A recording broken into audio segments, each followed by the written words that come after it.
یہ دیکھ لیں عمران خان جو کہتا رہتا ہے، یہ دھمکیاں دیتے رہتے ہیں. یہ دیکھو آگے ان کی کال پرائیویٹ نمبر سے کال آ رہی ہے.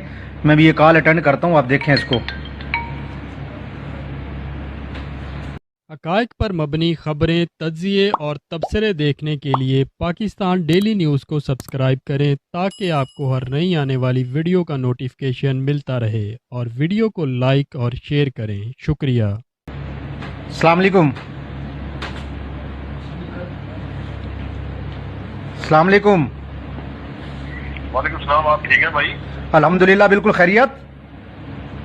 یار یہ آپ اپنے نمبر سے جو سوشل میڈیا پہ یہ پوسٹیں لگا رہے ہیں اداروں کے خلاف، کون بات کر رہے ہیں آپ؟ کیا کریں پلیز؟ کون بات کر رہے ہیں آپ؟ یار میں آپ کو یہ سمجھا رہا ہوں جو آپ او بھائی آپ تو سمجھاتے رہے، میں یہ کہہ رہا ہوں آپ کیوں کر رہے ہیں مجھے؟ اب کیوں تنگ کر رہے ہیں؟ میں آپ کو سمجھا رہا ہوں یار، تنگ کرنے والی کون سی بات ہے اس میں؟ بھائی جان یہ آپ کی دھمکیوں میں، آپ کے اس میں ہم نہیں آئیں گے. میں آپ کی پراپر بھی ریکارڈنگ بھی کرتا ہوں اور میں دیکھ لیتا ہوں اس کو. یار آپ روزانہ پوسٹیں لگاتے ہیں گھٹیا نہیں نہیں آپ رہنے دیں، آپ مت سمجھائیں ہمیں، آپ یہ مت سمجھائیں ہمیں، مہربانی کریں آپ. یار میری بات سنیں، آپ کو میں بھائی جان میں پوسٹیں بھی لگاؤں گا، میں سوشل میڈیا پہ ہر چیز کروں گا. یہ آپ کے ابھی دھمکیوں میں ہم نہیں آئیں گے. جو کرنا ہے آپ کر لیں. اوکے، اللہ حافظ. السلام علیکم. میرا محمد شفیق ہے اور میری رہائش ضلع جہلم کی ہے. چند دن پہلے میں نے اپنے لیڈر عمران خان اور فواد چودھری کے کہنے پر اپنے دوست کا نمبر پرائیویٹ نمبر سے سیو کیا. پھر میں نے کہا کہ مجھے کال کرو. اس نے مجھے کال کی، اس نے مجھے دھمکی دی اور میں نے اس کو دھمکی دی. ہم نے باور یہی کروایا کہ یہ ہمیں کسی ادارے یا خفیہ ایجنسی کی طرف سے کال آ رہی ہے. پھر ہم نے اس کال کو وائرل کروایا تاکہ ہمارے اداروں کی بدنامی ہو. تو اس سے میں معذرت خواہ ہوں اور اپنی اداروں سے معافی کا طلبگار ہوں. اور میں اپنے نوجوانوں کو یہ پیغام دینا چاہوں گا کہ اپنے اداروں کے لیے اور ملک کے لیے کسی بھی سیاسی لیڈر کی باتوں میں آ کر، عمران خان ہو یا فواد چودھری ہو، اس کی باتوں میں آ کر ملک پاکستان کو نقصان نہ پہنچائے اور اداروں کو نقصان نہ پہنچائے، بلکہ ان کو سپورٹ کرے.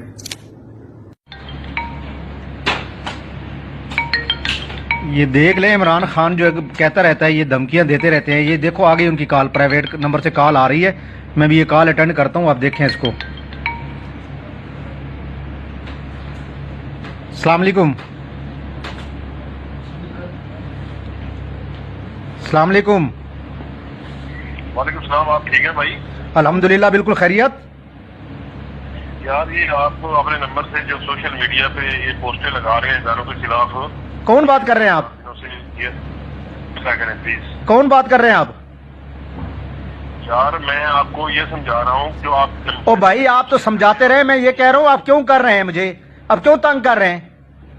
میں آپ کو سمجھا رہا ہوں یار، تنگ کرنے والی کون سی بات ہے اس میں؟ بھائی جان یہ آپ کی دھمکیوں میں، آپ کے اس میں ہم نہیں آئیں گے. میں آپ کی پراپر بھی ریکارڈنگ بھی کرتا ہوں اور میں دیکھ لیتا ہوں اس کو. یار آپ روزانہ پوسٹیں لگاتے ہیں گھٹیا نہیں نہیں آپ رہنے دیں، آپ مت سمجھائیں ہمیں، آپ یہ مت سمجھائیں ہمیں، مہربانی کریں آپ. یار میری بات سنیں، آپ کو میں بھائی جان میں پوسٹیں بھی لگاؤں گا، میں سوشل میڈیا پہ ہر چیز کروں گا. یہ آپ کے ابھی دھمکیوں میں ہم نہیں آئیں گے. جو کرنا ہے آپ کر لیں. اوکے، اللہ حافظ. السلام علیکم. میرا محمد شفیق ہے اور میری رہائش ضلع جہلم کی ہے. چند دن پہلے میں نے اپنے لیڈر عمران خان اور فواد چودھری کے کہنے پر اپنے دوست کا نمبر پرائیویٹ نمبر سے سیو کیا. پھر میں نے کہا کہ مجھے کال کرو. اس نے مجھے کال کی، اس نے مجھے دھمکی دی اور میں نے اس کو دھمکی دی. ہم نے باور یہی کروایا کہ یہ ہمیں کسی ادارے یا خفیہ ایجنسی کی طرف سے کال آ رہی ہے. پھر ہم نے اس کال کو وائرل کروایا تاکہ ہمارے اداروں کی بدنامی ہو. تو اس سے میں معذرت خواہ ہوں اور اپنی اداروں سے معافی کا طلبگار ہوں. اور میں اپنے نوجوانوں کو یہ پیغام دینا چاہوں گا کہ اپنے اداروں کے لیے اور ملک کے لیے کسی بھی سیاسی لیڈر کی باتوں میں آ کر، عمران خان ہو یا فواد چودھری ہو، اس کی باتوں میں آ کر ملک پاکستان کو نقصان نہ پہنچائے اور اداروں کو نقصان نہ پہنچائے، بلکہ ان کو سپورٹ کرے.